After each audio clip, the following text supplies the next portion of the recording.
I've touched on things like this in the past. In fact, about 2 years ago, we even made a what if just like this one about Minato being an Uchiha, but I feel like we can do even better with it. Maybe make a story that's a bit more cinematic. I'd very much like to tell a more heartfelt story. One, perhaps, that allows us to see more into the kind of life Minato could have lived had he been born an Uchiha. What might have happened to him, what he might have experienced. So if you're all interested in a bit of a new story from an old idea, then sit right back and let me spin you a tale about Konoha's Black Flash, the dark-haired boy as fast as a bolt of lightning. Welcome to the Amagi. Before we begin, only 25% of our viewers are subscribed, so if you're a fan of the video, please like and double check if you are subscribed, and with that out of the way, let's get into the video. Deep in the center of the village hidden in the leaves, there's a compound. Now, this compound has seen its fair share of drama throughout the years, and if you've viewed many other worlds, you'll know that drama is their lot in life. They're forged from it and die by it. Such is the way of this people, ruled by their hearts instead of their brains. If you've not yet surmised, I'm speaking of the Uchiha clan. Once a mighty and prestigious clan, one of the more powerful clans in the world, having come together with their ancient rivals the Senju to form this village, they sometimes seem to be a forgotten part of it. But that isn't because they don't matter. The Senju have long since dissolved into the clan, and now their bloodline runs through nearly every member of the village to some degree. But the Uchiha clan are not so much the same. Tobirama Senju, the second Hokage, did his best to respect them, and tried his hardest to get them to let go of their clan-first mentality and do the same as the Senju. But stubbornness and possibly the fear that their loss of identity might leave them a clan in name only, dead almost genetically and no longer current, they resisted. And that wasn't against the law. It's not like other clans weren't doing it. Besides the Uchiha, there were the Hyuga. They were so much the sticklers for keeping their bloodline pure and controlled that they didn't even let their love of their clan interrupt it. They enslaved themselves to the whims of the first house, which was something a bit beyond the taste of even the Uchiha. That created a sort of rivalry between the two clans, who both felt that their own personal dojutsu surpassed the other. So many schoolyard debates came to fisticuffs over the power scale of the greatest shinobi from both sides, whether the Sharingan or Byakugan was better. The Sharingan tended to win most of the polls issued by the children at the academy, but the proponents of the Byakugan would always state that the Byakugan did not require genjutsu to be powerful or any further evolutions, but only the accuracy, the ability to see through genjutsu, and sometimes into people's minds in its strongest form. That its skills were more practical and could make their user into a deadly weapon. Sharingan doesn't need taijutsu to be viable was generally the statement that was shot back at those who fought for the Byakugan's honor, and that was generally what led to a duel between users of the Sharingan and the Byakugan. One person who did not tend to get into such debates was Minato Namikaze. He certainly found it entertaining to listen to, but he didn't generally try to inject himself into these debates. To be honest, while Minato himself was a bit partial to the Sharingan, he wasn't going to discount how powerful the Byakugan could be. They were both strong, just in different ways. But it was the way of the school. Minato, with his jet black hair, his black clothes, and his Uchiha clan mark on his back, tended to sit quietly. He had actually long since awakened his Sharingan. It was a prodigious thing to say the least. He didn't recall a time where he couldn't activate it. This was something that made others in his clan believe that he was perhaps destined to be the strongest user of the Sharingan since Madara Uchiha himself. Minato hoped not to live up to any comparison to Madara. Madara had tried to destroy the village. He had betrayed his own clan. The mere mention of his name was enough to make Minato spit. He continued to study, trying to ignore the ceaseless arguing between the other classmates, which was getting difficult. Eventually, a fistfight broke out. Looking up, Minato got out of his chair and walked over, trying to break it up. "You guys better break it up before the teacher gets here," he said, trying to push in between. One of the Hyuga clan boys was ready to deck the Uchiha clan boy who had dared impugn upon the honor of his clan. "Brute," the Hyuga clansman said. "You Uchiha, all ruled by your emotions. You just can't control yourselves, can you?" The Uchiha clan boy scoffed. "At least we're not slaves to our own clan. Look at your forehead. You're marked. You will only ever be allowed to do what the Hyuga clan tells you to do. The moment you step out of line, they'll fry your brain. We of the Uchiha clan may live an unruly life, but at least we get to live a life at all." Minato pushed the boy back. "Ko, shut up. That's cruel and mean." Minato looked back and saw the Hyuga clan boy looking away with a scowl, but Minato detected the sight of tears on the lower lids of the boy. Embarrassment. Ko had just touched on something very sensitive to the boy. To be honest, it was customary to have your children marked with the curse mark of the caged bird. Any Hyuga had to be marked by the time the next heir to the main branch turned 3. If it wasn't done, it could be viewed as an act of rebellion, punishable by death if refusal persisted. It was a cruel custom that even the Hyuga mostly disagreed with. It was the thing that most people saw about the Hyuga and pointed to as to show where their darkness lay.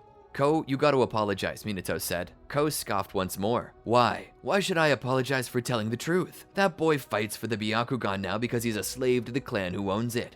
For all I know, if he ever admitted the Sharingan were better, his own clan would kill him. Minato forcibly put his hand over Ko's mouth, his Sharingan flaring. Apologize. Now. Ko sighed and rolled his eyes. Fine. Sorry. The Hyuga boy pushed out of the crowd and just walked on. Slowly, the crowd began to dissipate. As the commotion came to an end, they both sat down. Why were you defending him? We're brothers, aren't we? You should be defending me, Ko said. Minato looked over. I'm trying to defend the honor of my clan. Do you think the clan head would be pleased to know that you've been getting into petty arguments over a dojutsu? Ko looked around sarcastically. Yes? I'm standing up for the honor of the clan. Minato sighed and shook his head. I really wish that you'd stop trying to cause an issue, Ko. You should know by now that what makes a true shinobi isn't the type of dojutsu they have, but what they do with it. Perhaps so, but our dojutsu does give us the edge and the advantage. There's a reason why more Uchiha end up on the Anbu than any other clan.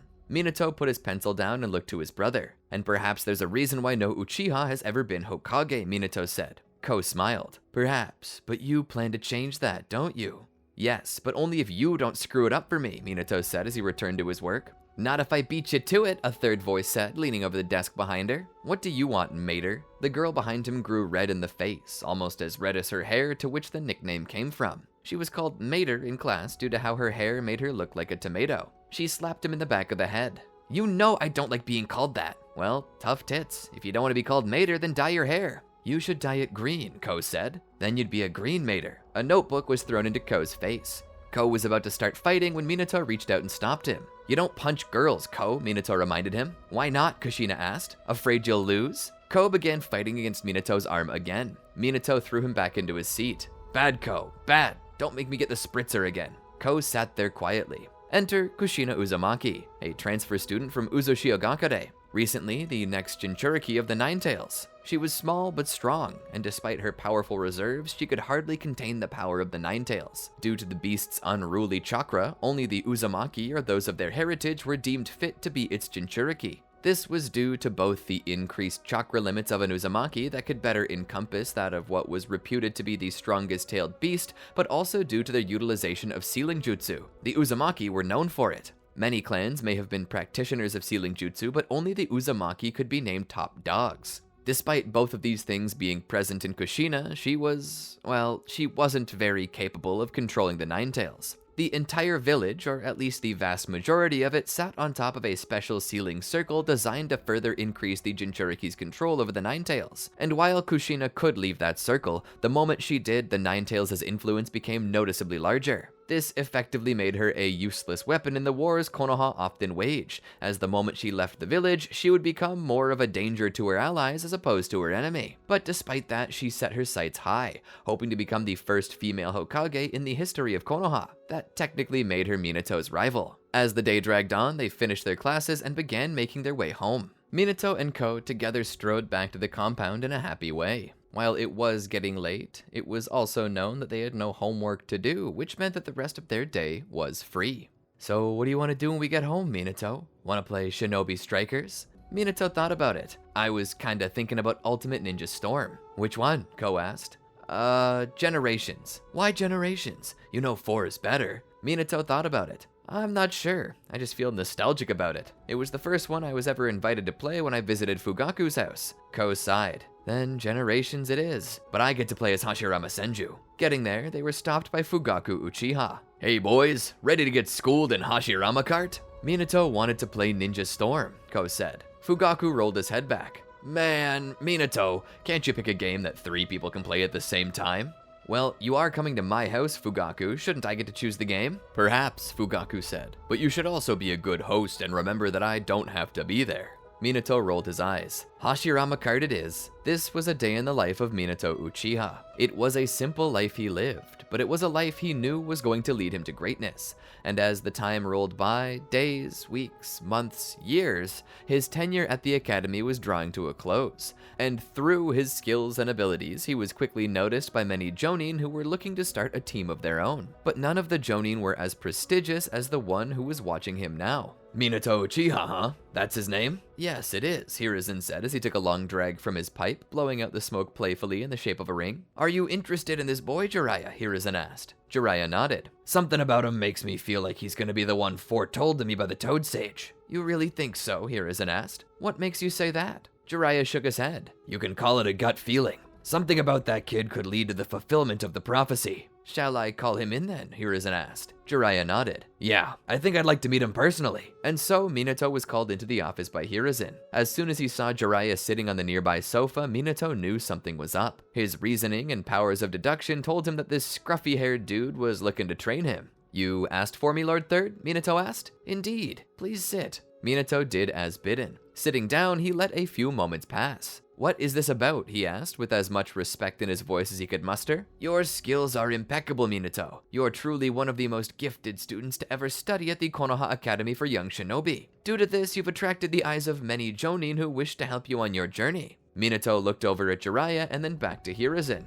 Am I to assume that this gentleman here is one of those Jonin? He's smart. I like it, Jiraiya said as Hiruzen continued. Yes, this is Jiraiya. He's one of my prized pupils, one of the best shinobi in the whole village, though I wouldn't ask him. He's too humble of heart. He's been watching you for some time, Minato, and he'd like to take you under his wing and make you one of his pupils. Minato began to smile. His career was finally about to pick up. This is wonderful news. Sounds great. Does this mean you wish to take him up on his offer? Hiruzen asked. Minato stood. Yes, of course I would. Minato stopped for a second. But what about Ko? Hiruzen looked at Jiraiya, who offered a glance back. I don't believe Jiraiya had his eyes set on him. Minato looked down in deep thought. Do you still wish to take Jiraiya up on his offer? Hiruzen asked. Minato, thinking about it, spoke. I don't know. I'm gonna need some time to pray on it. Me and my brother are very close, and we always said that we were going to be on the same team together. I understand that, Minato, Hiruzen said, but this is a big opportunity for you. Jiraiya is one of my personal students, and he's one of the few people I would entrust the role of Hokage to. Taking him up on this could expedite your dream of becoming Hokage one day. I know, sir, Minato said, but I don't know if I can do Ko like that. Hiruzen sat back. That's fair. We'll give you time to decide. Minato thought about it. Going home that night, he sat in the gaming room that was created by their father for the two of them.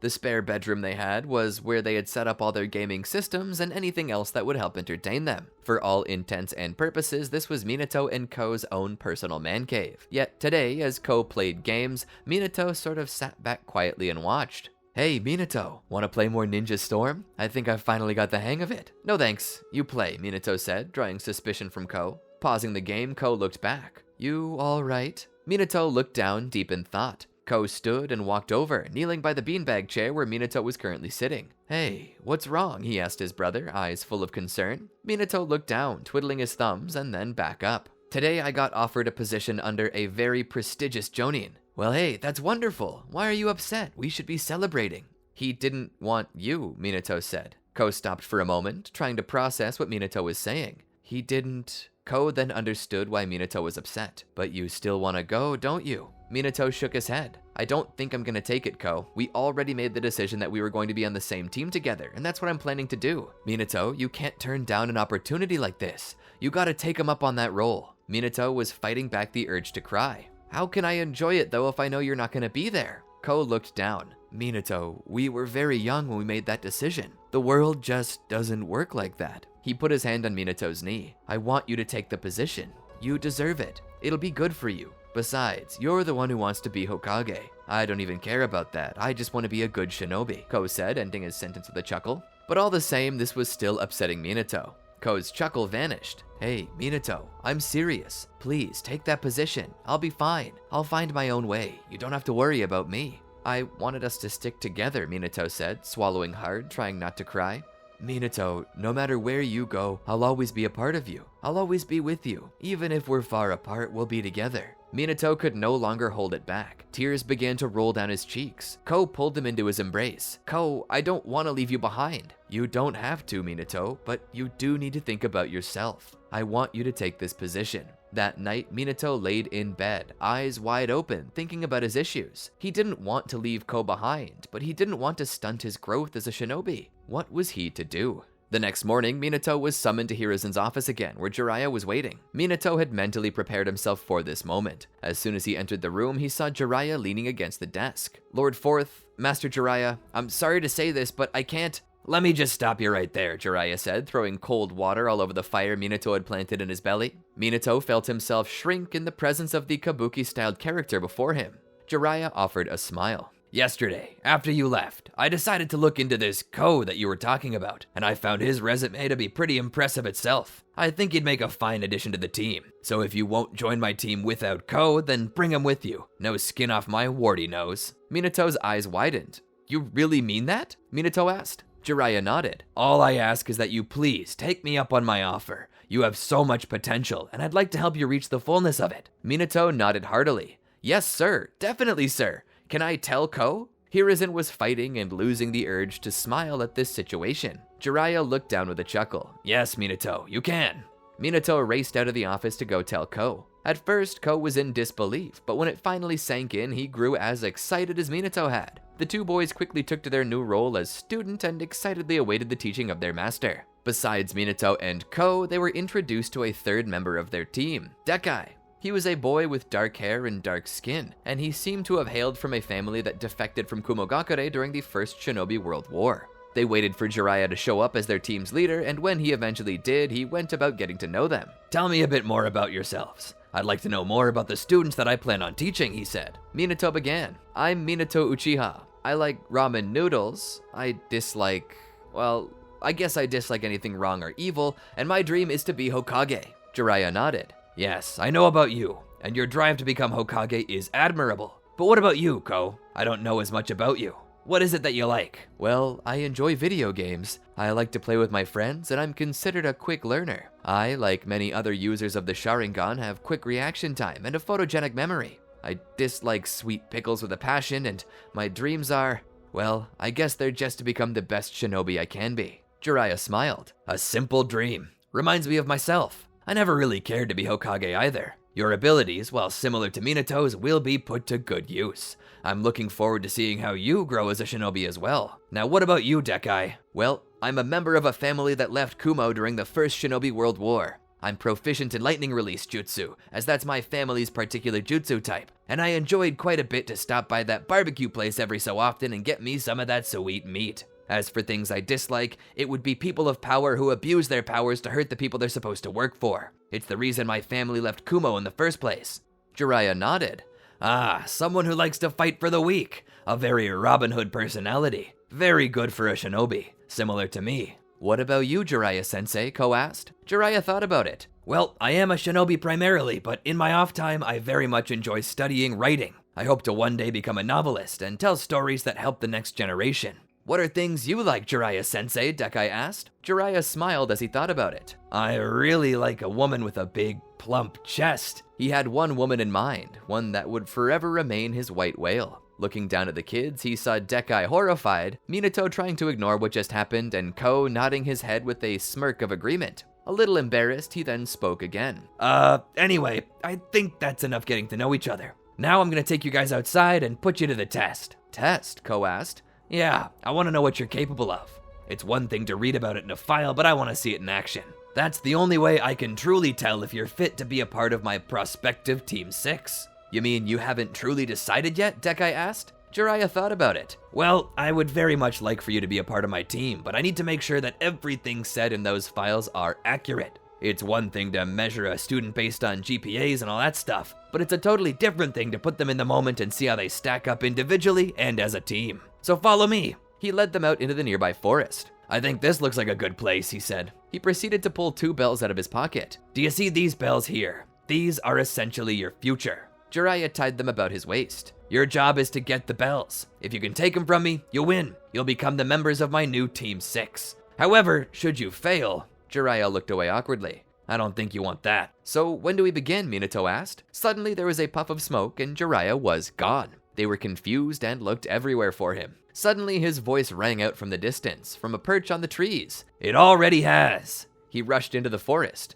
Minato, Ko, and Dekai all ran into the forest. "What's the plan?" Ko asked. "He's a Jonin, and considered one of the strongest shinobi that's ever been produced by the village," Minato said. "I'm not sure we can really beat him at this level, but we need to not only bring our A game and use everything we have at our disposal against him, but we'll also need to work as a team, which means that if we don't all get bells, none of us do." "If he's so far above our strength level, then how are we supposed to get the bells? He's a highly skilled Jonin. This seems like an impossible task for a group of Genin." "It does," Minato said. "But all that being said, I sort of feel like he's not expecting us to get the bells. This is a test after all. The bells are just a goal for us to attain. His goal is to see what we're capable of. It also seems likely that if us getting the bells from him is a true objective that our careers live and die by, he should make it easier for us to do."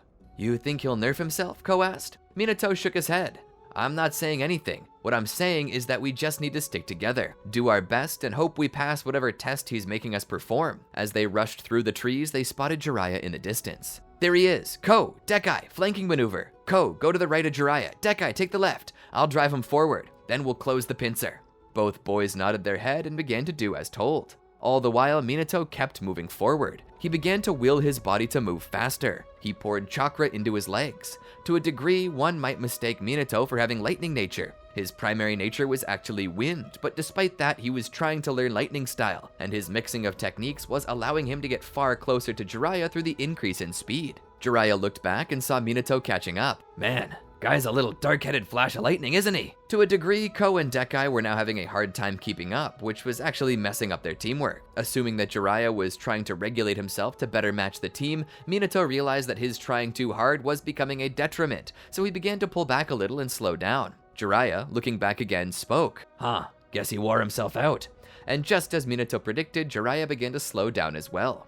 Jiraiya jumped to a higher tree limb. "Better luck next time, boys." Suddenly, a shuriken flew through the air and cut through a good portion of the tree branch. It collapsed under Jiraiya's weight, causing him to fall and land on the two boys. Suddenly, he looked down and saw Ko's hand gripping onto the bells. "Winner, winner, turkey dinner," he struggled to say. Jiraiya let out a sigh. He rolled off the boys and stood. "That's on me. I stopped taking you guys seriously too soon." Helping Ko and Dekai up, he spoke. "Well, a deal's a deal. You guys are now officially members of Team Jiraiya." Many months passed, and the group would continue to train under their master. That was until an urgent alert came out. Kushina Uzumaki had disappeared, and with her, the Ninetales. Team Jiraiya would join the emergency search party. They knew that if the Ninetales were to leave the village, its primary source of deterrence would then be gone, and the already fragile peace would fall into a new world war. And so, as the rest of Konoha's groups were out and about searching every alleyway, Team 6 would go straight to the home of Kushina, hoping to find any clues that might give away what happened. Walking in, they began to look around. There appeared to be no sign of a struggle, so was this just a girl who'd lost her marbles and run away? That's what most of the village believed, but Minato knew Mater, and he knew her well. She wasn't the kind to run away from a problem. As they continued to search for clues, none seemed to stick out, but that's when Minato came up with a good idea. Maybe there's a way for us to see if we've been the only ones here. Going to her kitchen, he found a bag of flour. He took a fistful and blew it from his hand to the ground. He further used wind style to blow the excess flour away. This revealed myriad different footprints. "Bingo," Minato said. The group came together to examine what Minato had discovered. "See, I told you we weren't the only ones here," Minato said. "Well, of course not. Other shinobi have been here investigating. No wonder there's shoe marks everywhere. This doesn't help us at all," Ko said. Minato realized that his brother was right. Jiraiya patted him on the shoulder. "That's all right, Minato. It was a good guess." The group then began to search the rest of the house. "Perhaps she kept a diary or something. That should help us get a better idea of what she was thinking," Jiraiya said. Looking back at Dekai, who was still by the flower, Jiraiya called out,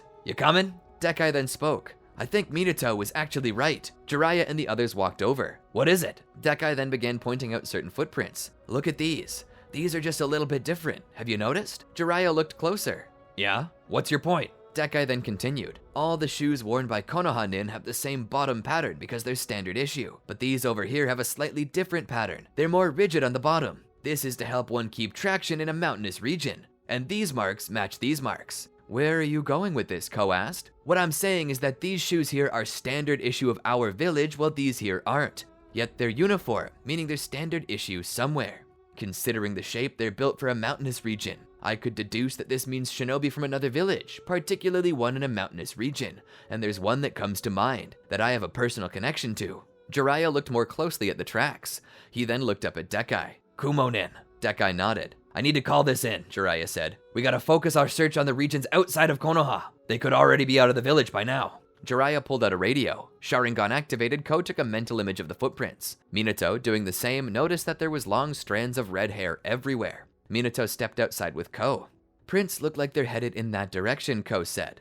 "And there's red hair too," Minato said. The two boys began to pursue the group. The tracks led them out of the village into the forests and plains beyond. Minato and Ko continued to follow the tracks, but when the tracks seemed to diverge and go in different directions, they were confused. "Which do we follow?" Ko asked. "We'll split up. It's our best bet," Minato said. Ko nodded and began to follow one set of footprints. Minato prepared to follow the other set, but stopped. He noticed another type of footprint, one different from the standard issue print of the Kumo. But what he did notice is that these prints were deeper than those that Kumo were leaving behind. Inspecting them closer, he found a single crimson hair stuck in the mud of the footprint. His gut was telling him that both footpaths were now decoys, and whoever had left these behind were the ones responsible for kidnapping Kushina. Following his instincts, he followed this particular set of tracks instead. Moving as fast as he could, he noticed ahead a group of shinobi, and in their arms, a girl who had been secretly pulling hairs out of her head and dropping them every once in a while. Minato suddenly went business mode. Pulling out a kunai, he knew he couldn't wait for reinforcements. They were right now walking through one of the darkest parts of the forest. The one in the middle was the one carrying Kushina, so he was definitely the slowest of the three. He decided he would attack the one in the rear, and when he fell and drew attention, he would take out Point Man, leaving only the one carrying Kushina. He set his plan into motion, doing all that he planned. The one carrying Kushina would drop her on the ground after witnessing the fall of his comrades. He would flee to the trees, hoping that they might give him refuge, but Minato was already there, and with a swift strike, that one went down too. Minato dropped down to the ground to see Kushina up and already trying to escape in his direction, but she looked ragged, hair everywhere. As she drew closer, she fell to her knees, ready to keel over. "Mater!" he shouted as he ran over, catching her. As she fell into his arms, all the emotion she had let build up since her capture began to escape, and she began to cry, reduced to the child that she actually was. "Are you okay?" he asked. She looked up.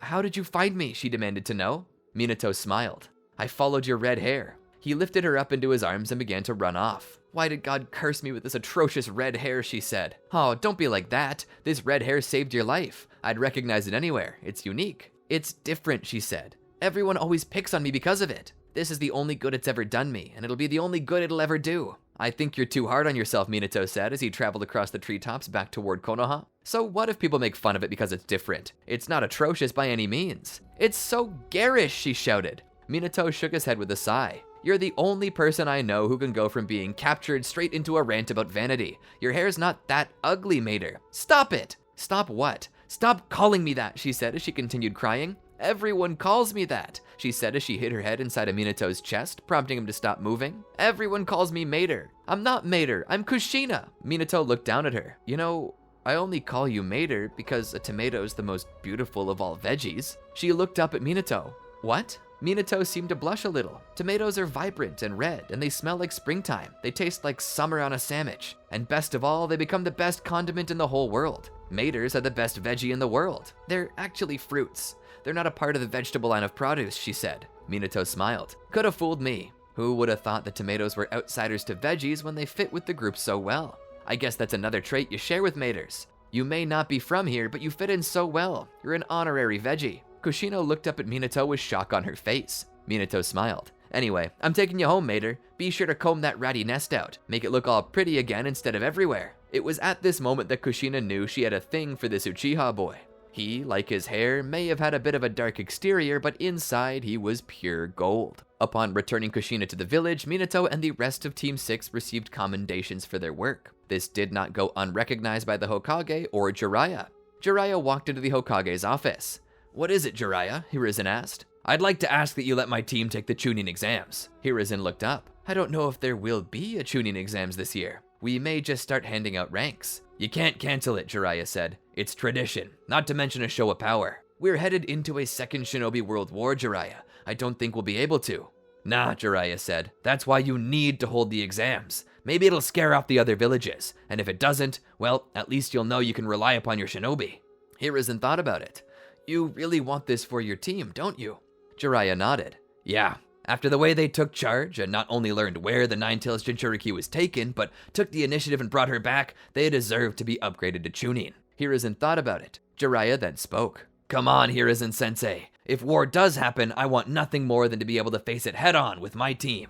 Hiruzen thought about it. All right, fine, I approve. When the next Chunin exams come around, your team may participate. As bombs exploded in the darkness, a shadow jumped, as quick as a bolt of lightning.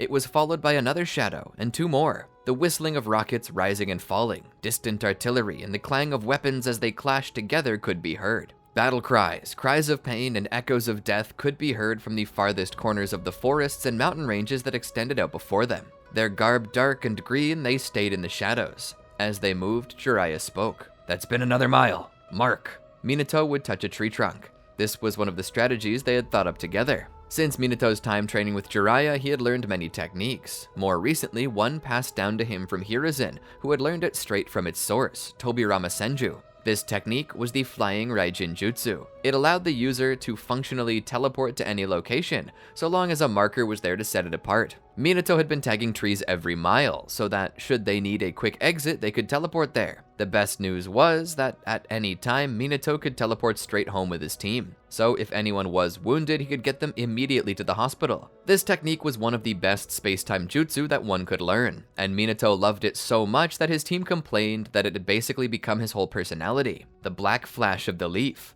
That's what Minato was called, and this technique only seemed to match his moniker even more. Every time he used it, his entire body would be coated in black lightning, and suddenly he'd be somewhere else. One might mistake this for pure speed, which only furthered his legend among the other villages, but instead it used the unique properties of chakra to bend the very fabric of reality around him and warp him from one location to another at incredible speed. This was a very hard technique to learn, and it seemed that very few had the capacity to use it by themselves at all. So the fact that Minato could use it on his own made him a very valuable asset on the battlefield. And due to his abilities, he and Jiraiya had come up with a strategy that would allow Minato to use it to their greatest advantage. After putting down his mark, Minato would keep moving with the rest of his team. Moving deeper into enemy lines, Team 6 was supposed to sabotage an Iwagakure weapons cache located somewhere in the valley under the farthest mountain, and currently, they were nearing that location. Minato looked back at Jiraiya, who raised his hand. What do you see? Jiraiya said, without letting a sound come out of his mouth. Minato mouthed, the weapons cache, while hand signing a tent and weapons. Jiraiya jumped from the limb he was on to the one Minato was standing on. Minato stepped further back toward the point where the limb and the tree trunk connected. This would hopefully lessen the amount of strain put on the limb, allowing it to hopefully bear all 338 pounds of their combined weight, not even counting the gear, which probably brought it up another 8 pounds at least. Jiraiya looked down and saw many tents, each possessing a lot of weaponry. There were guards everywhere. It seemed that there was no way for them to get through it all. They could fight, but that might draw the entirety of Iwa's forces toward them, which wouldn't be a very good idea. Jiraiya looked back at Ko and Dekai. Get up here. They both jumped to a tree limb opposite Jiraiya and Minato. Jiraiya then spoke. To avoid arousing suspicion, we're gonna need to disguise ourselves. Pick out a target for each of you.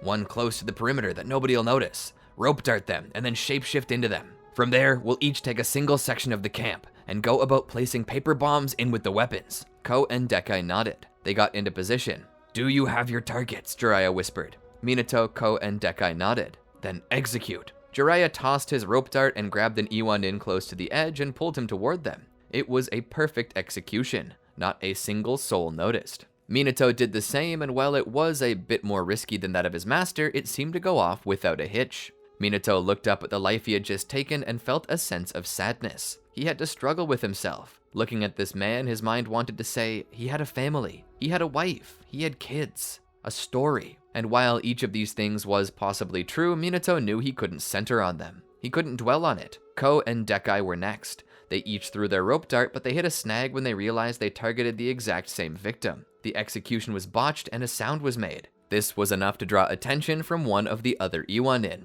Jiraiya cupped his face. We're dead, he said. We just died. We're dead. The Iwanin called out. Is everything all right in there? He asked. Suddenly, the voice of one of the Iwanin called out, Yeah, but you should come check this out. As soon as the man came into the woods, he saw the body, but before he could call out, Minato slit his throat. That made 4 bodies. He looked at Ko. Transform into him. Ko did. Some of the suspicious shinobi drew a little closer to the edge of the woods. Is everything okay in there? They asked. Minato and Ko, both disguised, began to exit the woods. Yeah, I just went out to Wiz and saw some fresh bear tracks. We might want to consider hoisting the food so we don't get raided tonight. The shinobi nodded. Duly noted. They returned to their post. Jiraiya sighed in relief. Minato had proven exactly why he was his favorite student of the three. Jiraiya and Dekai both transformed as well and snuck back into the camp. There were now 4 imposters among us. Meeting together, they divided up the tents between the 4 of them and proceeded to head in that direction. Minato, Jiraiya, Dekai, and Ko all went their ways and began the act of sabotage. Minato entered a tent. Amazingly, the tent possessed boxes and boxes worth of paper bombs. Oh, these'll go up nicely. He slipped one of his own into one of the boxes and moved to the next tent. This one was filled with shuriken and kunai. There also seemed to be various polearms in this grouping of weapons. Minato began attaching plenty of paper bombs to these weapons. As soon as he stepped out, though, to head to the next tent, he was caught by an Iwa officer. "What are you doing?" the officer asked, his face displaying a suspicion as to what and why Minato was doing what he was doing. Minato spoke. "I was running to check on the weapons. I was counting them." "No, you weren't," the officer said. "I know you weren't, because that's what I'm supposed to be doing." Minato felt his blood run cold. The Iwa Nin seemed to swell up in front of him. "I'm going to ask you again. What were you doing?" Minato looked down. "I was counting them, sir. Not because I was asked to." "Why were you counting them?" the officer asked. Minato looked up, putting on the best puppy dog impression he could, deriving true nervousness from the situation, but saying it was by a new cause. "The leaf's getting close, and He looked away. "I'm just a little scared." The officer seemed to pull back a little. "Why are you scared? You're an Iwa Nin. An Iwa ninja can handle anything." Minato nodded. He thought about things in Konoha, about Kushina, about the future he hoped to have. "I have a girlfriend at home. I'm worried that I'm not going to be able to see her again. I'm a little jumpy. I needed something to calm my nerves, to take my mind off my anxiety. I hope I'm not causing an issue." The officer sighed. He handed Minato the clipboard. "Fine. If you're gonna count, then count. Make sure you note how many crates we have, and of what." Minato nodded. "I will, sir," he said, taking the clipboard. As the officer walked away, Minato suppressed the urge to sigh in relief, fearing he may be noticed if he did. He continued to enter various tents. As he did, he was sure to stick them with tags and then write down the contents. This would give him an alibi if he was discovered again. Eventually, he tagged everything. Exiting, he headed back to the officer and handed him the clipboard. "This was everything I counted." The officer looked it over and patted him on the shoulder. "Good job." He pulled out a flask of whiskey. "Take this for your troubles. Drink it in moderation for your nerves' sake. And if anyone asks, you didn't get it from me." Minato smiled. "Thank you, sir." As the man walked away, Minato sat the flask down for fear it might secretly have a tracking device on it. Making his way back to the forest, he let off his shape transformation jutsu and waited. Jiraiya was next, followed by Ko, who got there only a couple seconds earlier than Dekai. "Are we ready?" Jiraiya asked. They nodded. Minato couldn't help but think about what he was doing. He was about to blow up the Iwa Nin's camp and that officer. He knew that the kindly officer who did well by him would be killed. Jiraiya looked at Minato. "Are you ready, Minato?" Minato looked over at Jiraiya, the look in his eye telling Jiraiya everything. "Do we have to do this, Jiraiya? A lot of people are going to die, and not all of them are evil. Some of them are, well, just like us." Jiraiya looked down sadly. "It's good that this matters to you, Minato. It means your mind isn't blinded to the suffering of the people affected by this war, but I'm afraid we have to." "I'm gonna feel bad about it," Minato said. Jiraiya nodded. "We all have to do things sometimes that won't let us sleep well at night, but we have a responsibility to our village, just as these people have to theirs. While I do this, feeling a heart of sorrow, I know that they would do the same to me in a heartbeat, and if they did it to me, I wouldn't be angry at them. After all, they have their responsibilities too. This is why war is a tragedy. Sometimes we demonize our enemy to desensitize ourselves to the actions we take. I think it's a defense mechanism, but in the end, it doesn't change what we have to do. Can you do it, Minato? For your village?" Minato nodded. As they looked back at the camp, Minato took a sigh of displeasure. Jiraiya counted them down. 3, 2, 1, ignition!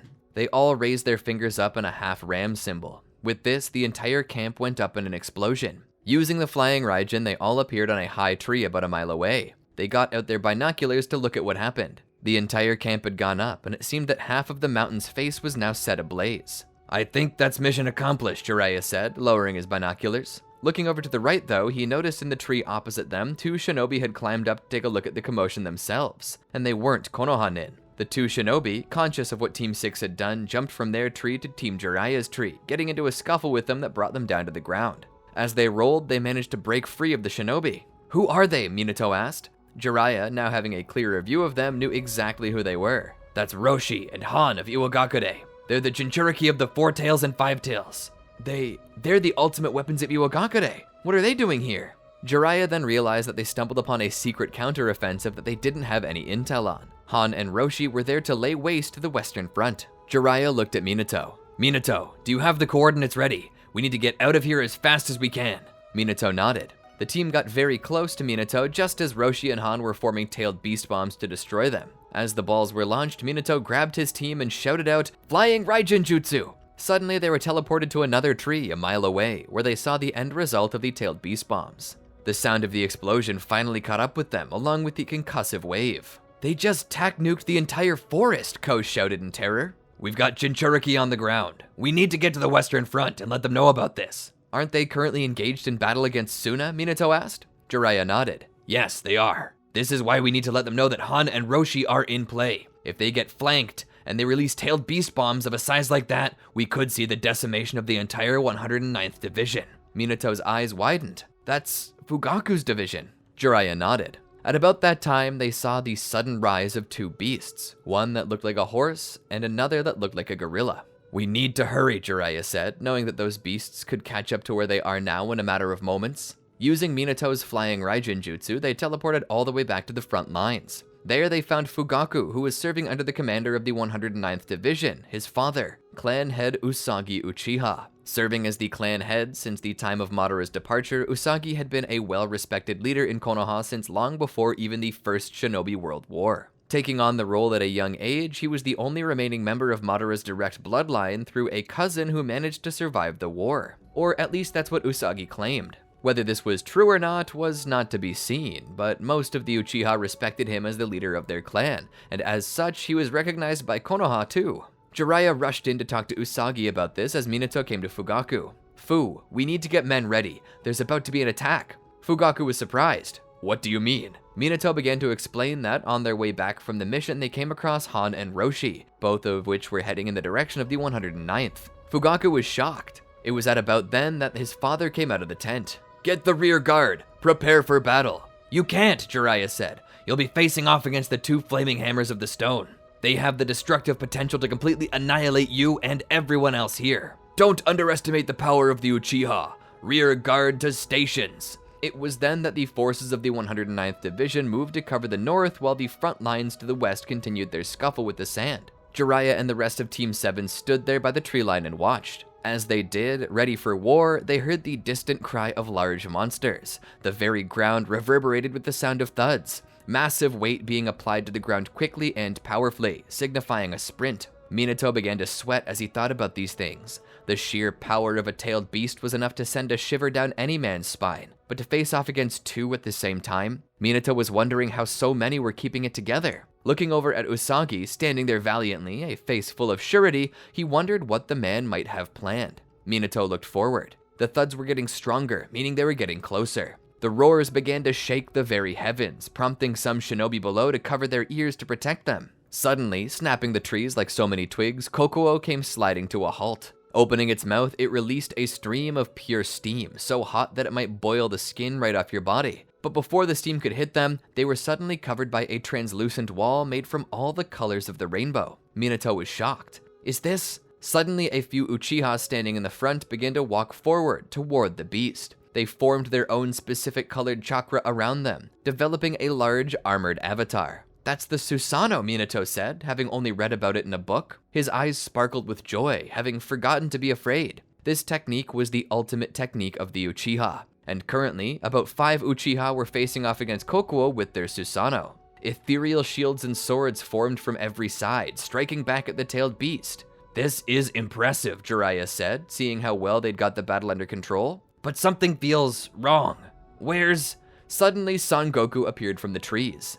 By which I mean the Four Tails, not the Saiyan. The beast let out a roar and fired a tailed beast ball. One of the Susanoo saw it coming and parried with their shield, sending the orb flying in another direction. It landed elsewhere and exploded. 2 of the Susanoo facing Kokuo peeled off to face the Four Tails as well, but considering how strong both tailed beasts were, it began to become a bit more dicey. One more Susanoo peeled off to help the others against Son Goku, whose physical strength was something beyond that of Kokuo's. The Susanoo remaining with Kokuo seemed to try to just hold back its charge, while other shinobi of the 109th raced past them to start flinging paper bombs at its feet. Kokuo stumbled back with a roar, nearly going over. It turned and began to release steam from its mouth. Its breath was so hot that those caught in the steam completely evaporated with nothing but a shrill cry. Seeing this, Minato felt as if he could never make tea again. The steam, the screams, it all sounded like the world's most evil tea brewing. But with Kokuo's charge halted, the Susanoo could go on a counter-offensive, striking it in the side of the face with their swords, pushing it back. It tried to form a tailed beast ball, but one of the Susanoo shoved their sword into its mouth, popping the sphere before it could charge more, blowing Kokuo back with its own blast.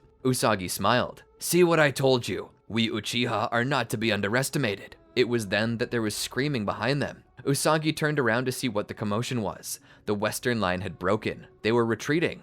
What in the world? Konoha nin were retreating, followed by Suna nin chasing them with their weapons to bear. It was then that from the tree line a third-tailed beast appeared. Shukaku, the one-tail. Usagi's face grew pale. Rushing out to face it, he cried out, "Hold the line!" He summoned his own Susanoo. It clashed with Shukaku. The beast roared as Usagi growled and insulted it with every strike. "Weak! Useless!" His sword collided with the beast, sending sand flying everywhere. "Lesser of all beasts!" He brought the sword down upon its head, but instead of stunning the beast's head and then body contorted around the sword and climbed up the Susanoo. Usagi was confused at first, but then he realized this was the technique that the Susanoo couldn't escape. "Sand coffin," he spoke in realization. At that moment, Shukaku squeezed as tightly as possible, shattering the Susanoo, killing its pilot. Fugaku saw this and felt his heart run cold. "Father!" he cried out. He rushed forward to stop Shukaku personally, to avenge the man who gave him life. But before he could, Minato grabbed him. "Fugaku, stop!" Fugaku turned back, his eyes filled with tears. Sharingan evolved into Mangekyo. "I have to avenge him." "No," Minato said. "The line's broken, and we're surrounded by tailed beasts. There's no winning, there's only survival. We need to get out of here." Minato, taking charge, called out. "Reform the line," he shouted, but shinobi continued to flee. Minato, pulling out his special daggers, threw them. They collided with many Suna nin. As those shinobi went down, Minato used his flying Raijin to get between the Konoha nin and the Suna. "Regroup!" he commanded so loudly that he blew out his voice. He tried to defend his people as best he could, but with Shukaku coming and Usagi perishing to the beast's might, there was no consoling them. Shukaku began to throw spikes made of sand at the Konoha shinobi, skewering many of them. Minato cried for everyone to gather near him. Jiraiya began to call for it as well. Some turned and began to run in his direction. Minato turned back to the fleeing shinobi. "Come back! I'm pulling us out!" he shouted. Some turned back and others kept fleeing for their lives. As the defensive lines around them broke, the Susanoo looked back, their pilots giving a nod telling him to leave them behind. Suddenly, Shukaku let loose another volley. "Watch out!" Minato felt himself knocked over for just a moment, just as a sand spike was set to collide with him. Ko took the shot and went down himself. Minato cried out. He pulled him up. Ko gasped. "Minato, get us out!" he shouted. Minato looked up. "Everyone grab hands," he demanded. Everyone did just that. Minato struggled and strained. He expended as much chakra as he possibly could, and in that moment he teleported the whole company back to Konoha. Hitting the village center, the crowds were shocked. Minato, having spent all the chakra he had, fell to the side. "Minato!" Ko shouted as he reached out for his brother. He then became acutely aware of how wounded he was when an overwhelming pain seized him. Ko cried out. Jiraiya rushed to their side. "Get a doctor!" Minato felt the consciousness leaving him. Laying there, in the darkness, Minato lingered in the empty void of his own mind. No dreams, nothing. How long he was out, he didn't know, but what he recalled after was awakening in a hospital room, laying in a hospital bed. Opening his eyes, he saw a soft afternoon light entering the room. As his senses came back to him, he noticed that his right hand was in contact with something. Looking down, he saw Kushina there, holding his hand. She was speaking, but he couldn't make out what she was saying. It was muffled. Slowly, his hearing adjusted as the rest of his brain began to awaken. "Mater?" Kushina let out a sigh of relief. "You're okay. You scared the heck out of me, Minato." Minato looked around. He then jolted in remembrance. "Ko! Where's Ko?" he demanded, sitting up. Kushina tried to stop him. "Minato, wait!" Minato got out of his bed regardless, almost falling. Kushina ran around the side to help him, but he was almost to the door. "Minato, stop! I gotta help Ko!" he shouted as he got to the door. "Ko's dead!" Kushina shouted. Minato's grip on the handle tightened. He looked back at her. "What?" Kushina looked down and rubbed her temples. She had planned to explain it to him in a softer way, but he was in a state of panic, and he might have hurt himself if she hadn't stopped him. "Minato, come back here," she said. "Sit down." "What did you say about Ko?" he asked. Kushina sighed and looked up, knowing that this was going to be, perhaps, the hardest thing she had ever said. You've been out for a few days. During that time, the doctors tried to save Ko, but they couldn't stop the bleeding. The wound was too big. Ko was conscious for 5 minutes before he passed out, and after that, he survived another 30. He died during surgery, she said. Minato felt his legs go out from under him as he fell to the ground. No, that's not true. It can't be, he said. She came to his side and hugged him. Minato, it's me, Mater. You know me. I wouldn't joke about something like this, she said. I know it's hard, but it's true. Minato would slowly begin to fall to tears. The realization that Ko had passed away was enough to awaken Minato's Mangekyo Sharingan. It wasn't easy for Minato after that. Minato would be released just in time to attend the funeral. He was there with his father and mother, though he stood apart from them. He stood apart from everyone. He felt so isolated, like he didn't deserve to be in the presence of his parents. Ko was their youngest son, Minato's little brother. It was Minato's job to protect him, and yet he could do nothing. Dekai attended the funeral with Jiraiya, and though Jiraiya wanted to comfort Minato, and Dekai even set out to, both came to realize that what he needed wasn't comfort right now, but solitude. Kushina, watching from afar, stood close by, but when Minato finally left the grave and she attempted to approach, he just walked right past her. Kushina watched him leave. Minato took the long road home in hopes of avoiding his parents. That being said, they shared the same house, so it would be hard to avoid them forever. Kushina would make her way to the house. Walking in, she would see Minato's parents sitting by the dining room table. She walked in and over to them. Mr. and Mrs. Uchiha, I offer my starkest condolences to you for the loss of your son. Minato's mother, being ever so kind, thanked her for the gesture with a smile. Her heart was shattered, but she was still a kind-hearted woman. If you're looking for Minato, I believe I saw him go upstairs earlier. Kushina thanked her and turned to leave. Also, if you talk with him, will you please tell him that we love him? Kushina nodded. I will. She came to the stairs and began to climb them. Once she reached the top, she started to look around for Minato. She would enter the spare bedroom and see him sitting in the darkness on a beanbag chair. She came in and knelt down beside him. Minato, are you okay? You know, when Jiraiya tried to recruit me for Team 6, I didn't want to go, Minato said. Kushina cocked her head to the side. Minato? Minato began twiddling his thumbs. I was sitting right here, in this chair, doing this exact same thing when I told him about it. He understood my struggle, told me to take the position, and yet I didn't want to. I didn't want to leave him behind. Sometimes I wish I had. Why? Kushina asked. Because if he hadn't joined Team 6 with me, maybe he wouldn't have been there. Then it would have been you who died, Minato. I hope so, Minato said. Kushina shook her head. Ko didn't have to do what he did. He did it because he loved you and wanted to see you live. I wanted to see him live, Minato said. I know. That's the pain of two brothers willing to die for the other. Neither want their brother to die for them. Minato was close to breaking down. I didn't want to leave him behind. I didn't want to lose him. I didn't want him to go away, Minato said. Kushina then spoke. He isn't gone, Minato. Even if he's far away from you, he's still a part of you. He'll always be with you. And with this, Minato remembered what Ko had told him that day, telling him to go to train with Jiraiya anyway. Ko told Minato that no matter how far away they were, they would always be together. And at this, Minato began to cry. Kushina did her best to comfort him. From that point on, the war began to heat up. Jiraiya, Tsunade, and Orochimaru were called away to the Western Front, where they were supposed to break up the lines between Iwa and Suna through the defeat of Hanzo the Salamander, the leader of Amegakure, the village without sunshine. As the tailed beasts had gotten involved, rumors stirred that Kushina was going to have to go into the war. Minato, having already lost Ko, did not wish to lose Kushina as well, especially knowing how very little control she had over the Ninetales. The moment she left the village and had to call on the power of the Ninetales, it would be over for her. So he worked to ensure that if ever a time for that came, she would have a secret weapon. That secret weapon was the technique he'd been working on from the point of Ko's death until now, the Rasengan. He would eventually teach it to her, but she told him that with his love, she'd be able to handle it. But thankfully, such a time never came. The Second Shinobi World War came to an end, and peace returned to the world. As scarred as Minato was, he was just glad peace had returned, and Kushina would not have to deal with the war. V-Day. That was the day he dropped to one knee and made the decision to spend the rest of his life with her. Mater, he said, looking up at her. From the day I met you, I couldn't take my eyes off that beautiful red hair. While others made fun of it and picked on you because of it, I had never seen anything more beautiful.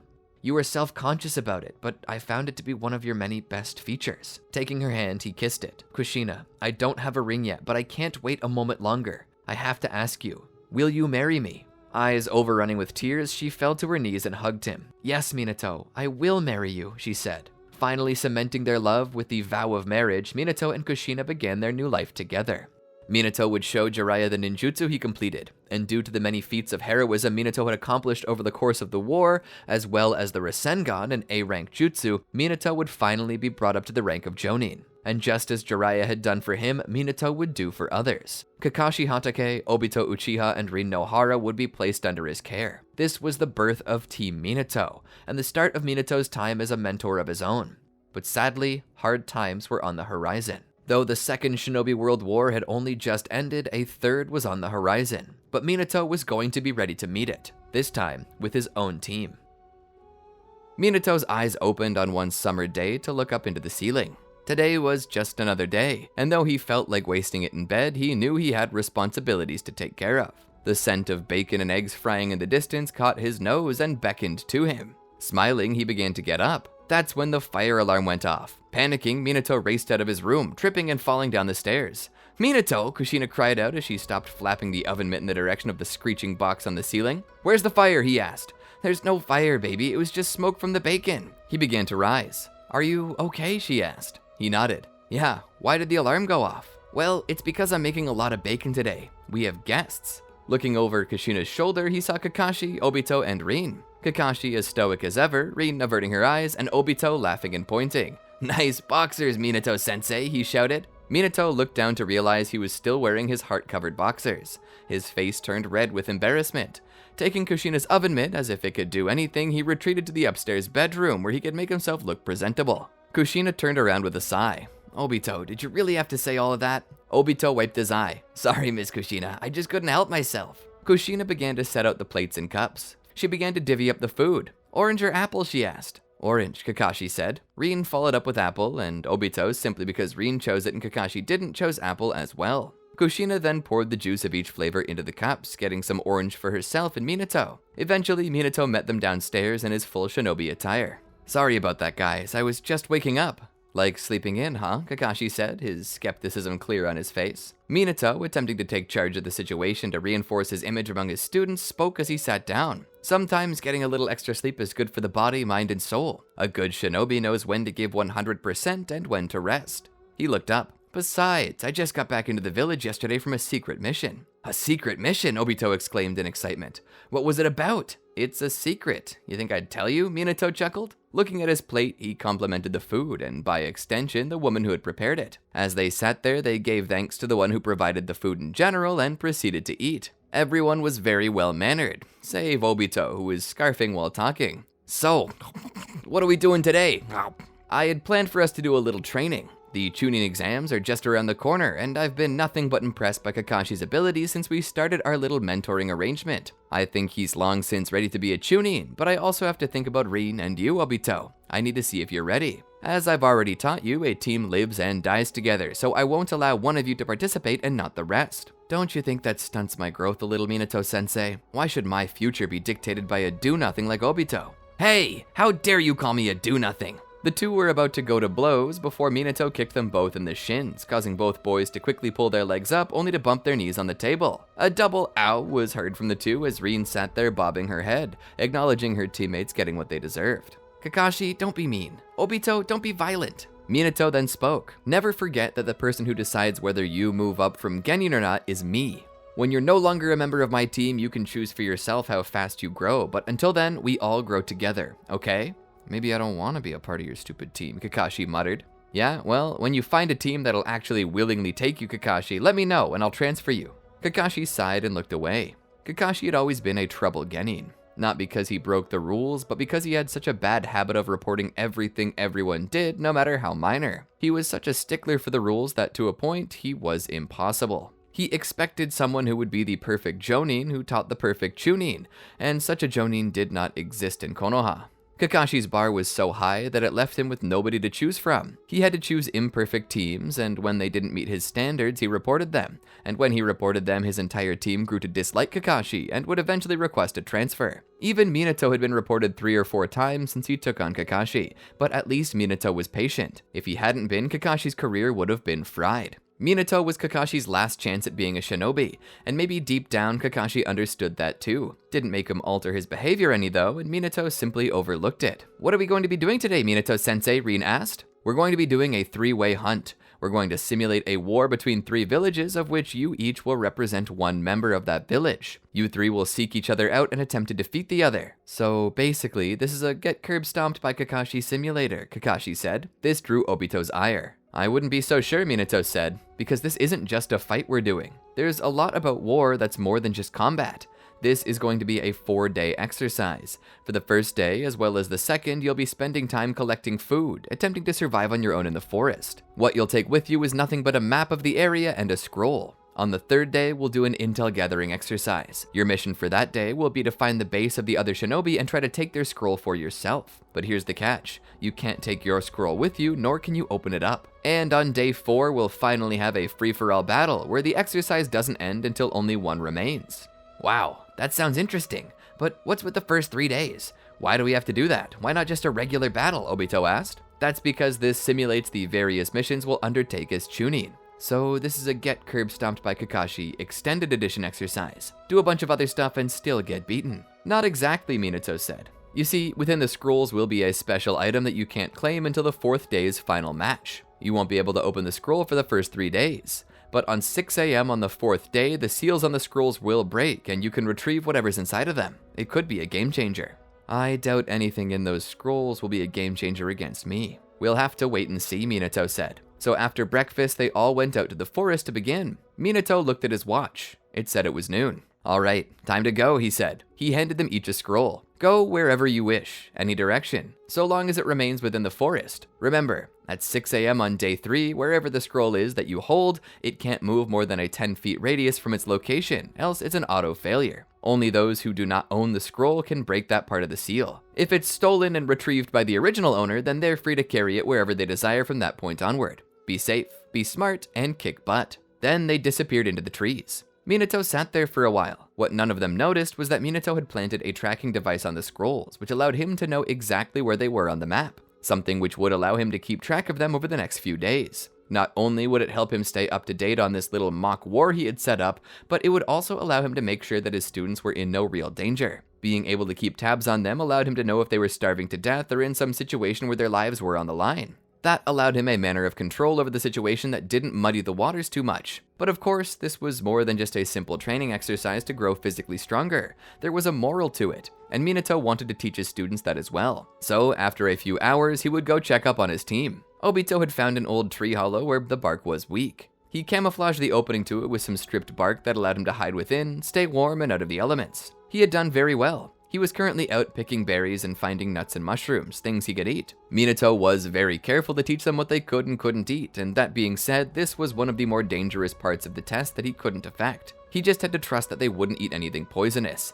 and if they did, he would have to take them to the hospital. He moved on and found that Rin had made her way to a river on the northern side of the forest. She had found an old abandoned cave where she was currently keeping warm. The water was clean and there were plenty of fish to catch. Currently, she was out in the river with a sharpened stick, trying to spear her dinner. Minato then went to check on Kakashi. Kakashi had formed a lean-to for himself, which he had camouflaged pretty well using moss. Much like the others, he was gathering supplies. He already had wood for a fire and a little pit dug out of it, as well as what looked like a screen behind it that would hide the flame in all directions but what was facing his lean-to. Kakashi was currently stalking a deer nearby. "Don't scare it, Minato-sensei," he said in a whisper, acknowledging that he knew Minato was there, despite Minato being certain he was silent. He had to give Kakashi some credit. He left the group behind for some time. He was getting hungry himself. Heading back to Konoha, he grabbed himself a sub and a bag of chips before he returned to his own little base he had set up in the trees. As night fell upon them, Minato began to check up on them again. Obito was laying under the stars after eating, just looking up at the sky. "Psst," Minato said, drawing Obito's attention. "In war, it's not good practice to stay exposed at night." Obito smiled. "True, but we aren't technically at war, just simulating it, right?" Minato nodded. "Yes, but it's best that you treat it as you would if we were. It's a test." Obito understood. "Well then, good night, Minato-sensei." Obito entered the tree and closed the bark around it. Minato stopped by Rin's area to find that she had already fallen asleep in the cave, the fire still burning. As Minato looked at the fire, he knew she left it burning because it was cold in the cave, but such a thing normally gave people away. "My students need to be free to make their own mistakes," he said. "They just better not make these mistakes in the field, or everyone will die." He then turned around and looked for Kakashi. Kakashi was in his lean-to by the fire reading some book. Minato took a deep breath. Kakashi spoke again. Before you ask, no. I don't normally leave a fire going all night. Frankly, on mission, I don't even build a fire unless it's so frigid cold that I'll die if I don't. But I'm not on a real mission, and knowing Rin and Obito, chances are they wouldn't be out looking for me anyway. Minato then spoke. You shouldn't underestimate your teammates. They might up and surprise you one day, he said. Kakashi shrugged. Maybe, but that day isn't today. Minato then left for his own base to sleep. He knew he could go home and sleep, and almost did, but decided not to. If he was gonna make his students sleep in the cold, the least he could do was do it with them. The next day came and everything seemed to be okay. They had enough food to survive on, so it was obvious that they knew how to survive. On the third day though, things changed. They had to go search for intelligence, that being represented by the scrolls. Minato sat there, looking at his tracker to find that everyone's scrolls were stationary. There were 3 new blips though.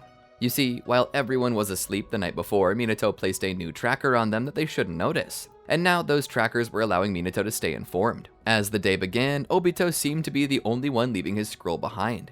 He was headed for Kakashi's camp. Minato, keeping a distance, tracked him. What Minato saw was strange. He saw Kakashi waiting outside of his camp, watching it.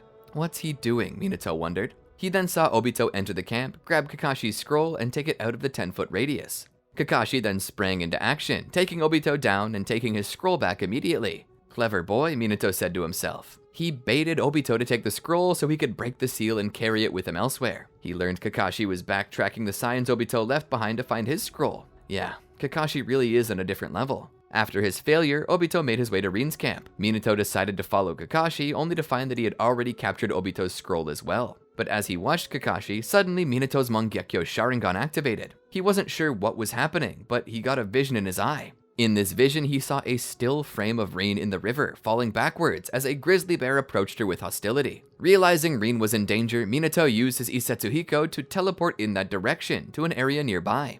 As he did, he saw Rin was currently on the retreat, the bear advancing. It seems that the bear had been living in the cave where Rin had taken up residence and was now essentially repossessing her home. He nearly jumped down to defend her, but stopped when he saw Obito show up and attack the bear. Throwing paper bombs to the ground, along with smoke bombs and all manner of loud-sounding tools, he attempted to scare the beast away. But as this was happening, Kakashi stopped by.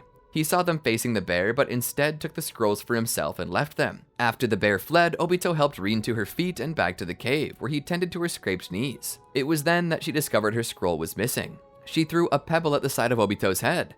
Ouch, what was that for? He demanded. That's for stealing my scroll. It wasn't me, he shouted. Well, there was nobody else around, she told him. Obito displayed his empty pockets. It wasn't me. It was probably stupid Kakashi. For all I know, he's taken my scroll too. Rin sighed and looked down. His skill and technique, and now he has all the scrolls? I think it's GG, Obito. We've already lost. Obito shook his head. I'm not giving up without a fight. Even if he kicks my butt, I'll make him pay the toll. He walked over to her and helped her up. You should stick with me tonight. Since neither of us have anything to gain or lose, we might as well stick together. Not to mention, you need a better place to stay. If that bear comes back while you're sleeping, you're cooked. Rin had to admit this was true. Besides, if we work together, maybe we can defeat Kakashi. Even if he has all the scrolls, our teamwork could still outclass him. Rin had to admit Obito had a point.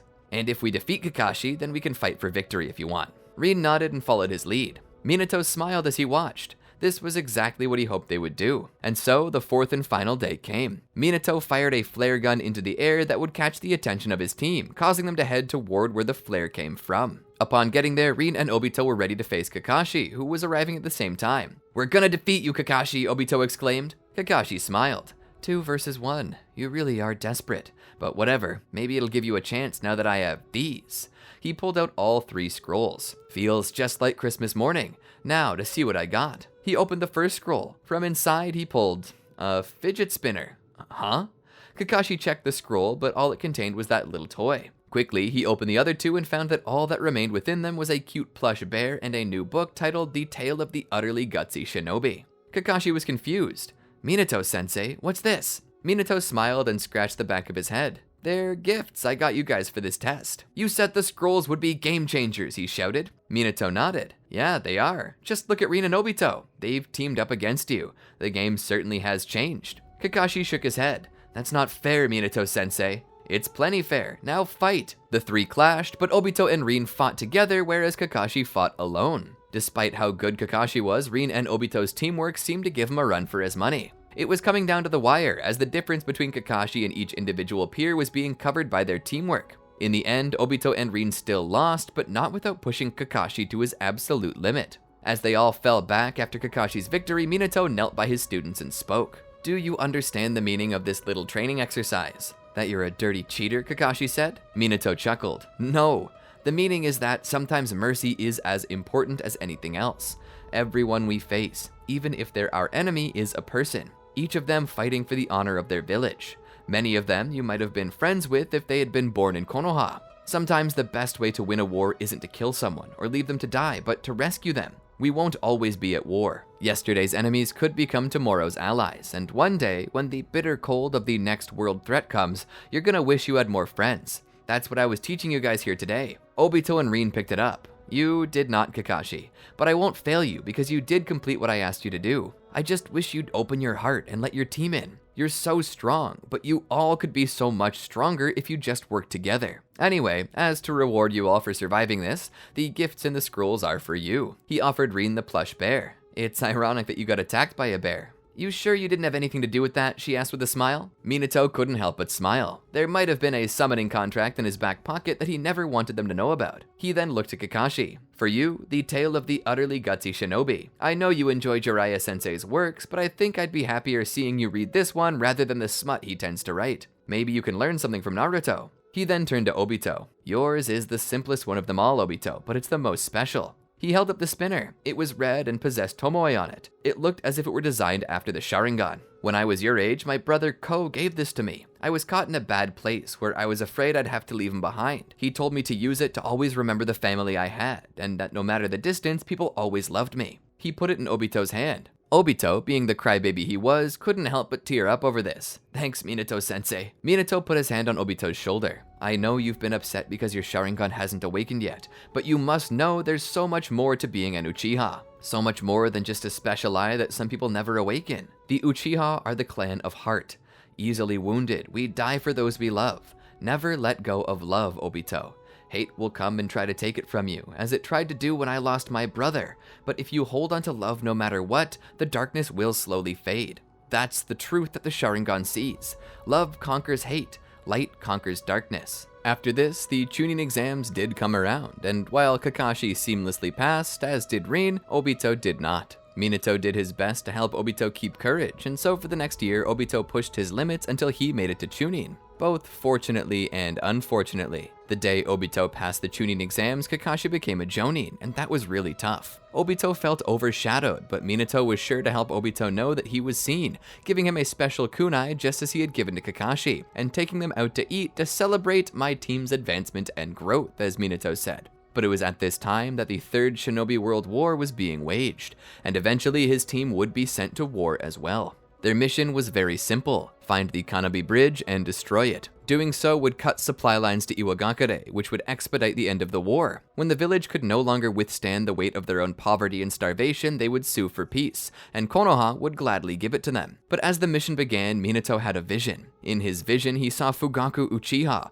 one of his closest friends, facing off against more ninja than his little squad could handle. So he passed the role of team leader off to Kakashi for the time being, charging him with completing the mission while Minato rescued Fugaku. Kakashi would leave with his team to do exactly what he was sent to do, and Minato would leave to rescue Fugaku. Appearing on the battlefield, he met up with Fugaku. "Fugaku!" he cried out. Fugaku looked back. "Minato, what are you doing here? I had a Kuebiko vision through my Mangekyo Sharingan that you were in danger. I can see that it was true." "Minato, you gotta get out of here. We're surrounded. They're gonna come at us at any time." Minato shook his head. "No, we can handle it." Fugaku looked down. "I'm not so sure we can. I attempted to attack them and defend my squad with Susanoo, but..." "But what?" Minato asked. Fugaku took a deep breath and sighed. "They smashed through it. There's just too many of them. They'll kill us." Minato shook his head. "No, I won't let that happen." Minato crawled out of the trench Fugaku and his team had dug out to protect them. Walking to the center of the battlefield, he awaited their attack. The Iwanin that surrounded them laughed as Fugaku covered his eyes. He couldn't stand to watch his best friend be slaughtered.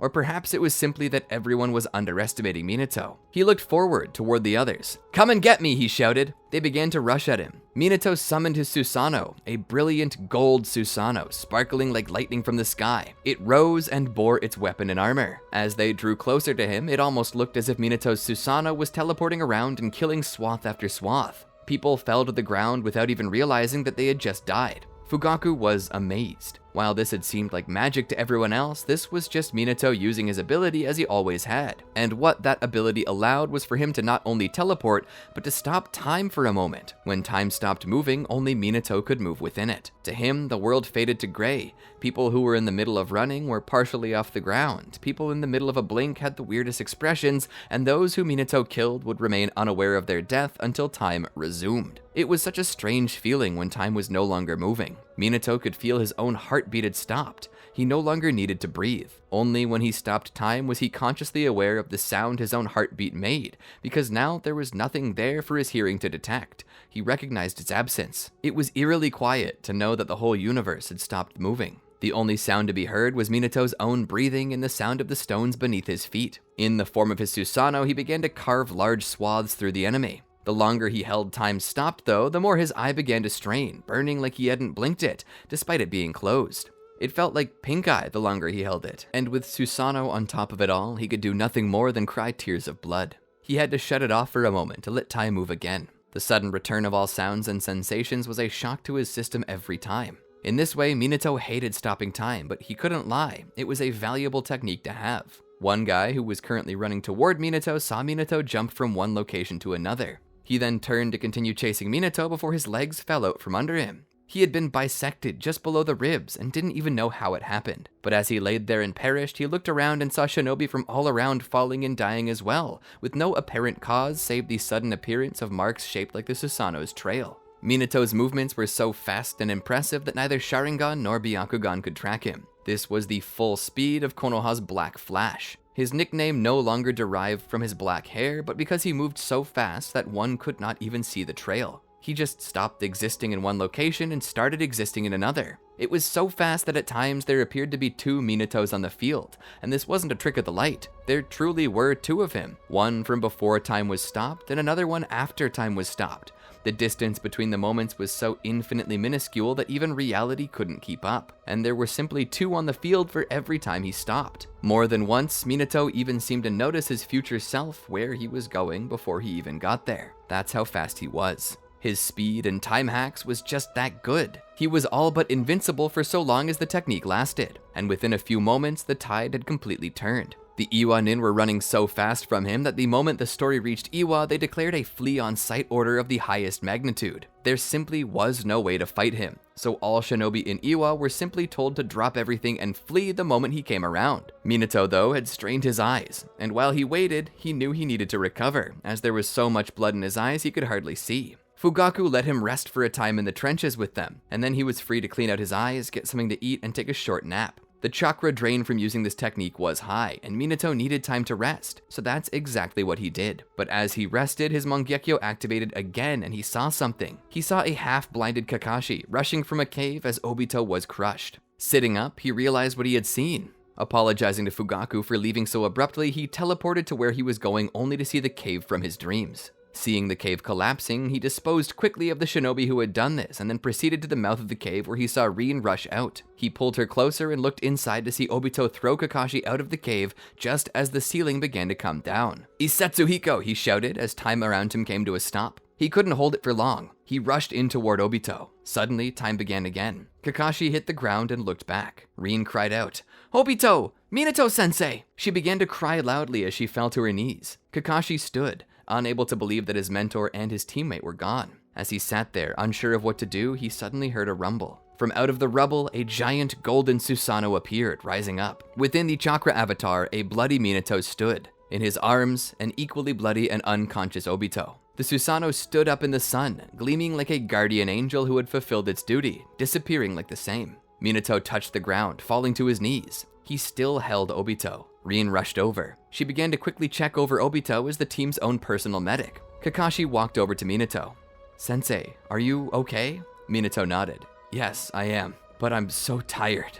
It was about that time that other shinobi appeared, ready to kill them while they were weakened. Obito began to stir, and Rin let out a sigh of relief to find that he wasn't mortally injured. She had yet to notice that they were surrounded. Minato knew he didn't have the strength left to fight, but he had enough strength to do something else. Pulling his team close, he stopped time, covering them in a Susanoo, and used the Susanoo to jump away from the area, landing near a cave that they entered to rest. Letting time resume, he promptly passed out from exhaustion. Obito and Minato needed more time to recover, but thankfully Kakashi somehow managed to get a hold of a military ration pill, which brought the both of them back to full strength. As Minato began to rise, he noticed Obito sitting there, having taken the goggles off his face. "Are they broken?" he asked. Obito shook his head. No, I don't think I need them anymore." He tossed them to the side. He smiled. "Minato-sensei, look!" Minato looked closely and noticed that Obito had awakened his Sharingan. They were really early in development, possessing only one Tomoe each, but his Sharingan had awakened. Minato hugged onto his student with such joy. "You did it! You awakened your Sharingan! I found my courage, sensei! I found it!" he said as he looked at him through the spinning red pinwheel iris. "I made the decision to rescue Rin no matter the cost, and to protect Kakashi, and when I did, they manifested. It's proof of your development, Obito. Their awakening are proof of the inner strength you've summoned and the character growth you've experienced. You're one step closer to your goals." He then noticed Kakashi sitting there by Rin. He seemed upset. He walked over. "Kakashi, are you okay?" Rin looked back at her sensei. "I'm sorry, I couldn't save it. It's totaled." That's when Minato noticed Kakashi's new scar, going across his right eye. He pulled forward to hug Kakashi. "It's okay, Kakashi, it's not the end of the world. You can still make a good shinobi, even with one eye." "But my potential is stunted," Kakashi said. Minato shook his head. "No, Kakashi, it's not. You may be blinded in one eye, but the only limits are the ones that you put on yourself. If you say that you'll never become a good shinobi because of this, then you won't. But if you believe that you will become a good shinobi in spite of this, then you will. Trust me, it'll be okay." And so the group left the cave. Making their way to the bridge, they set the explosives and got back. The entire bridge went up in a puff of smoke, just like that. And with their mission completed, Minato teleported them out via his flying Raijin Jutsu. Having completed their missions, their careers were fast-tracked to becoming Jonin. The mission had taught them a lot of things. It taught Obito the true strength he had. As for Kakashi, it showed him how to stop looking at himself and his own abilities, and instead to rely on his team more. Kakashi was humbled, and Obito's confidence was boosted. And though Minato hated that Kakashi was now blinded in one eye, he was happy to see that he was finally understanding how being part of a team actually worked. Minato also knew there was a chance that Kakashi might not remain blind forever. Science was quickly advancing, and very soon he might be able to see again. Slowly, the Third Shinobi World War began to wind down, and with that, the dangers had slowly begun to pass. At about this time, Hiruzen decided to step down as Hokage, and in return named Minato as the fourth Hokage, the first Uchiha to ever be named as such. It was truly an honor for Minato, and a source of pride for the Uchiha clan, who finally began to feel like they were really a part of the Hidden Leaf, as opposed to prestigious outsiders as they had felt for so long. Good things were coming. Minato, finally sensing a lasting peace on the horizon, and after hearing some good news from Fugaku, would speak with Kushina about the possibility of bringing new life into their world. And through the union of their love, Kushina became pregnant with their firstborn, a son that they would name Naruto, to honor Jiraiya, who had taught Minato so much. Minato would commission his students to watch over Kushina and protect her. The way they did this was by sticking really close, spending time with her and helping her around the house. It was real genin work, but it was truly an honor to be chosen by their mentor to guard his very wife until she came to full term. They became true members of the family, and as the days of her term came to a close, Minato wanted them to be there. As Kushina was rushed to the secret location, Kakashi and Obito were set to guard the entrance, and Rin was sent to help Biwako deliver. After all, if she was going to be a medical nin one day, as she hoped to be, she needed to learn this valuable lesson, something that, despite the gravity of it, Rin was more than capable of handling. And as the night came to a close, new life was brought into the world. Naruto Uchiha, a peaceful night. One where, indeed, Obito was there, but the Amagi finally didn't make him attack Kushina. You're welcome. As the child grew, Minato continued to fulfill his job as Hokage. There was an issue in that the youngest daughter of the clan head of the Hyuga was nearly kidnapped by Kumo forces, who were there to negotiate a ceasefire in a short spat they were having. During that time, the Kumo nin were killed and a body was demanded. The only body Minato promised was the Raikage's if he didn't quit his crap and just sign the peace treaty, which the Raikage, after hearing and experiencing the true power of Minato Uchiha, would decide was best to sign.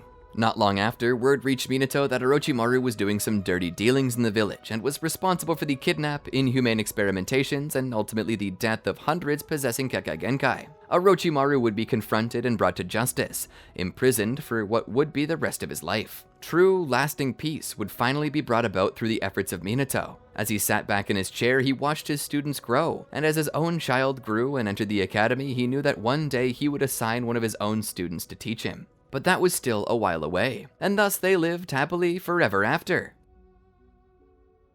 Or did they? You know, I actually did have an idea of how I could create a new part to this story, or even a spin-off involving the life of Naruto following this story. Perhaps both. But that being said, I feel like this story is complete enough to be counted as a full story. However, if this video does well and enough of you request it in the comments below, we might consider extending it. That's why I'll leave it open for now. If you want to see that video, let us know in the comments and share this series with as many friends as you can. And while you're at it, be sure to like, subscribe, and ring the bell. As I said earlier, only 25% of you are subscribed to us, and it helps us out here a lot for you to click that simple button. I won't make you do it, nah, but don't be surprised if Minato Uchiha shows up at your house at 3 AM if you don't. Hey, I'm just trying to protect ya. Anyway, I hope y'all have a wonderful rest of your day, and until next time, peace out.